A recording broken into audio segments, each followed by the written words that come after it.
إن الله اصطفى آدم ونوحا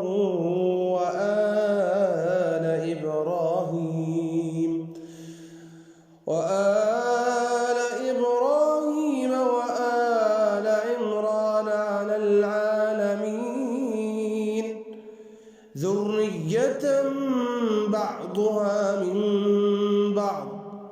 والله سميع عليم. إذ قالت امرأة عمران رب إني نذرت لك ما في بطني محررا فتقبل مني